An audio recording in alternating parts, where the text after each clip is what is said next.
ഇന്നലെ ഏപ്രിൽ 21 ഞങ്ങളുടെ first wedding anniversary ആയിരുന്നു കേട്ടോ. മടി ഞങ്ങളുടെ കൂടപ്പിറപ്പായതുകൊണ്ട് രാവിലെ എണീറ്റ് അമ്പലത്തിലൊന്നും പോകാൻ പറ്റിയില്ല. അതുകൊണ്ട് ഞങ്ങളിതാ ഈവനിങ് മുത്തപ്പൻ്റെ അടുത്തേക്ക് വന്നിരിക്കുകയാണ്. പറശ്ശിനിക്കടവ് നേരെ വെള്ളത്തിലിറങ്ങി കാലൊക്കെ കഴുകി നമ്മൾ മുത്തപ്പനെയൊക്കെ കണ്ട് തൊഴുതു.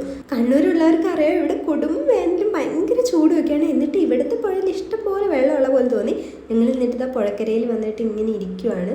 അപ്പോഴാണ് നമ്മുടെ കേരള ഗവൺമെൻറ്റിൻ്റെ ഒരു ബോട്ട് സർവീസ് ആ പുഴയിലൂടെ നടത്തുന്നുണ്ടെന്ന് നമ്മൾ കേട്ടത്.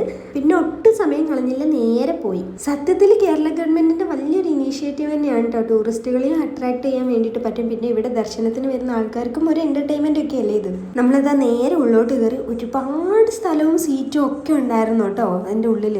പിന്നെ നല്ല അടിപൊളി പാട്ടും വൈബും ഒക്കെ ആയിട്ട് നല്ല സൂപ്പറായിട്ട് കായലിലെ കാഴ്ചകൾ അരമണിക്കൂർ നമുക്ക് എൻജോയ് ചെയ്യാൻ പറ്റും. ഉള്ളിൽ അത്രയും സീറ്റും പാട്ടും ഒക്കെ ഉണ്ടായിട്ട് നമ്മൾ ഉള്ളിലൊന്നും കയറി നിന്നില്ല. നമ്മൾ പുറത്ത് തന്നെ ഇരിക്കുമായിരുന്നു കേട്ടോ. നല്ല കാറ്റൊക്കെ കൊണ്ട് പാട്ടൊക്കെ കേട്ട് പുഴയിലെ കാഴ്ചകളൊക്കെ ആസ്വദിച്ചുകൊണ്ട് പോവാം. അരമണിക്കൂർ എങ്ങനെ കഴിഞ്ഞു എന്ന് ഞങ്ങൾക്ക് തന്നെ അറിഞ്ഞൂടെ, അത്രയും അടിപൊളിയായിരുന്നു.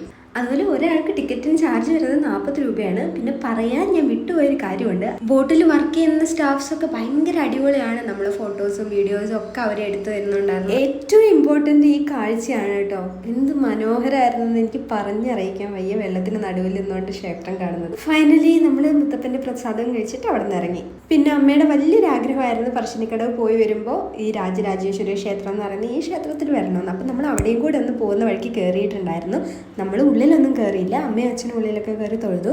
ഞാനും പ്രണയും പുറത്തിരിക്കുകയുണ്ടായത്. അങ്ങനെ മൊത്തത്തിൽ ക്ഷേത്ര ദർശനമൊക്കെ കഴിഞ്ഞ് നമ്മൾ രണ്ടുപേരും ഒന്നിച്ച് ചേർത്തതിന് ഭഗവാനോട് താങ്ക്സ് ഒക്കെ പറഞ്ഞ് നമ്മളിതാ ഇങ്ങനെ നടക്കുവാണ്. അവസാനം അവിടെ കെട്ടിയിട്ട് ആനേനെയും കൂടെ ഒളിഞ്ഞു നോക്കി കണ്ടതിന് ശേഷം ഫുഡൊക്കെ കഴിച്ച് നമ്മൾ വീട്ടിൽ പോയി.